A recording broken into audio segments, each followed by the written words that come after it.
On December 5th, 2018, Chris Muma arrives at the courthouse in Sanford, North Carolina. She walks into the imposing bright red building with giant columns flanking the entrance. Inside, the courtroom is small. There are a few lawyers from the state attorney general's office along with Chris Muma. They sit at opposite tables in front of the judge's bench. There are only a few people in the audience, a few local journalists. The case is old and not garnering much media attention these days. Chris Muma spends a few hours going point by point, presenting her arguments on the motion for appropriate relief. Muma says Daniel Green's case was botched and deserves a review by the court. The state counters, saying the evidence against Daniel was strong, the trial was fair, and that there was no possibility of another outcome. Well, that audio sets the tone for what you'll hear tomorrow in episode 8 of Follow the Truth, the podcast about the man who maintains his innocence years after being convicted of killing Michael Jordan's father. We're also happy to have Amanda Lamb back, the host of the podcast Follow the Truth. And Amanda, this week's episode focuses on one specific character. You mentioned her in that audio clip, Chris Muma. Why was it so important for Daniel to get her on his side? You know, Ken, I don't think that there's any mystery that what happens in the criminal justice system has everything to do with who you are represented by in America. And so Chris Muma had a track record. She runs a nonprofit in Durham, the North Carolina Center on Actual Innocence. They take cases of people who have been wrongfully convicted.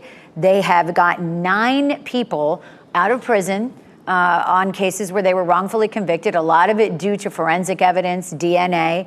And Daniel said, this is the lawyer I need. And he just kept writing to her and kind of trying to get in her ear and finally got her attention. She looked at the case and said, you know, there are things that were not right here. And let's explore that a little bit, because it took him years to get Chris Muma to look at the case. What do you think was the turning point for her? The turning point for her was the blood evidence. So in this case, there was evidence that the SBI presented at court that there was a spot found in the Lexus where they say James Jordan was killed, and that spot was blood. But when you look back at all the testing that was done, the confirmatory test, the final test, the most important test, was negative. But it was presented at trial by this scientist as if this was blood. And so if it's not blood, that basically tanks the entire case of the state. And so Chris Muma looked at that. It was a problem that had happened in other cases that the SBI investigated, 200 other cases. And so she said, you know what, this is a case I need to get involved in. I got to ask you really quickly about Daniel Green himself. You know, one of the statements that has stuck with me from one of the previous episodes was from his mom. She's waiting 28 years to exhale. How is he exhaling, if at all? Yeah, Daniel exhales a lot. He is a talker. We talk a lot about his case on the phone. And, you know, he remains hopeful. I mean, he knows every detail of his case, and he is constantly working with Chris Muma to try to get another day in court. How has her taking this case impacted Daniel and his family?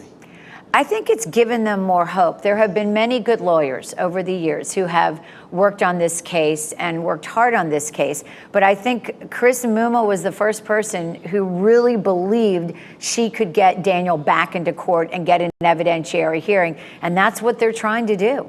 Amanda Lamb, again, this is a compelling and riveting look at Daniel Green and this case. Of course, you can get the Follow the Truth podcast wherever you download your podcasts. I promise you it's worth a listen. Renee.